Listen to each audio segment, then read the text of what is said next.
1 Samuel chapter 25. And Samuel died, and all the Israelites were gathered together, and lamented him, and buried him in his house at Ramah. And David arose, and went down to the wilderness of Paran.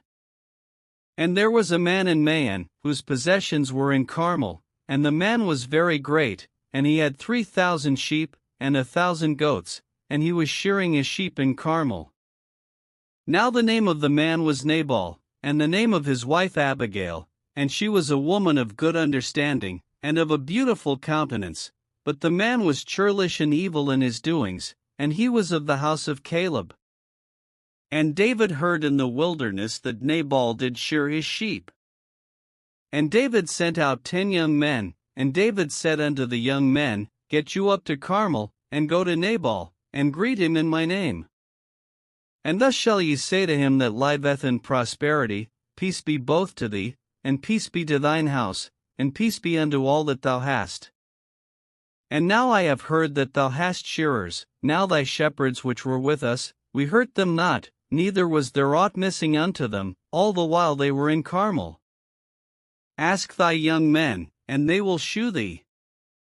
Wherefore let the young men find favor in thine eyes, for we come in a good day. Give, I pray thee, whatsoever cometh to thine hand unto thy servants, and to thy son David.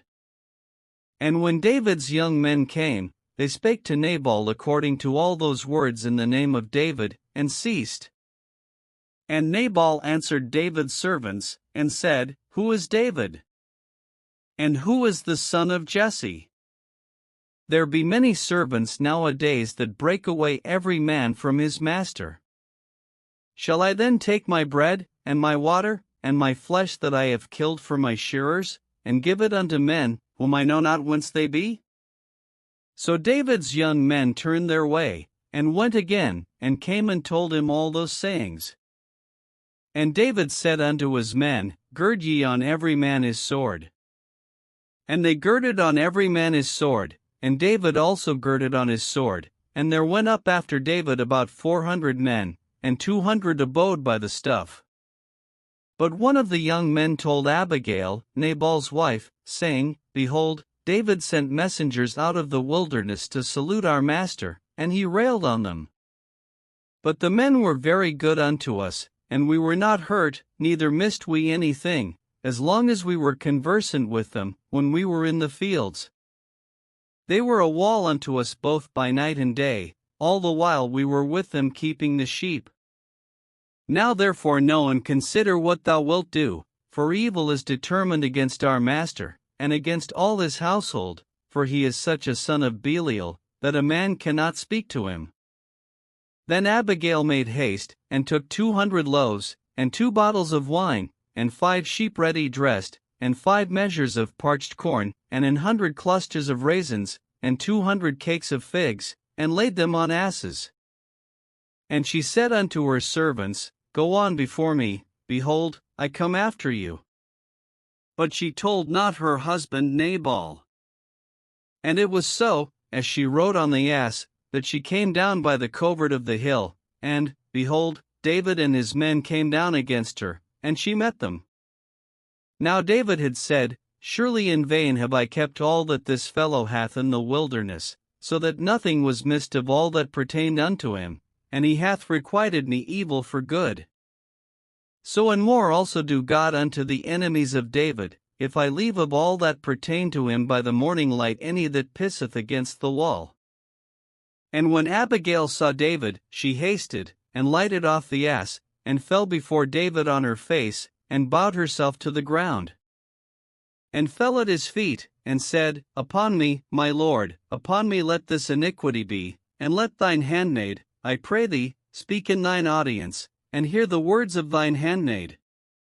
Let not my lord, I pray thee, regard this man of Belial, even Nabal, for as his name is, so is he, Nabal is his name, and folly is with him, but I thine handmaid saw not the young men of my lord, whom thou didst send. Now therefore, my lord, as the Lord liveth, and as thy soul liveth, seeing the Lord hath withholden thee from coming to shed blood, and from avenging thyself with thine own hand, now let thine enemies, and they that seek evil to my Lord, be as Nabal. And now this blessing which thine handmaid hath brought unto my Lord, let it even be given unto the young men that follow my Lord. I pray thee, forgive the trespass of thine handmaid, for the Lord will certainly make my Lord a sure house, because my Lord fighteth the battles of the Lord, and evil hath not been found in thee all thy days. Yet a man is risen to pursue thee, and to seek thy soul, but the soul of my Lord shall be bound in the bundle of life with the Lord thy God, and the souls of thine enemies, them shall he sling out, as out of the middle of a sling.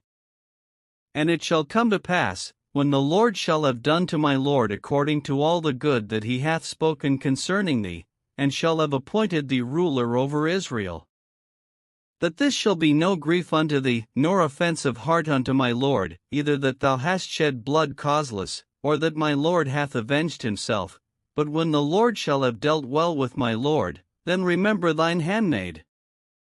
And David said to Abigail, Blessed be the Lord God of Israel, which sent thee this day to meet me. And blessed be thy advice, and blessed be thou, which hast kept me this day from coming to shed blood, and from avenging myself with mine own hand. For in very deed, as the Lord God of Israel liveth, which hath kept me back from hurting thee, except thou hadst hasted and come to meet me, surely there had not been left unto Nabal by the morning light any that pisseth against the wall. So David received of her hand that which she had brought him, and said unto her, Go up in peace to thine house, see, I have hearkened to thy voice, and have accepted thy person. And Abigail came to Nabal, and, behold, he held a feast in his house, like the feast of a king, and Nabal's heart was merry within him, for he was very drunken, wherefore she told him nothing, less or more, until the morning light. But it came to pass in the morning, when the wine was gone out of Nabal, and his wife had told him these things, that his heart died within him, and he became as a stone. And it came to pass about 10 days after, that the Lord smote Nabal, that he died. And when David heard that Nabal was dead, he said, Blessed be the Lord, that hath pleaded the cause of my reproach from the hand of Nabal, and hath kept his servant from evil, for the Lord hath returned the wickedness of Nabal upon his own head. And David sent and communed with Abigail, to take her to him to wife. And when the servants of David were come to Abigail to Carmel, they spake unto her, saying, David sent us unto thee, to take thee to him to wife. And she arose, and bowed herself on her face to the earth, and said, Behold, let thine handmaid be a servant to wash the feet of the servants of my Lord. And Abigail hasted, and arose, and rode upon an ass, with 5 damsels of hers that went after her, and she went after the messengers of David, and became his wife. David also took Ahinoam of Jezreel, and they were also both of them his wives. But Saul had given Michal his daughter, David's wife, to Phalti the son of Laish, which was of Gaulim.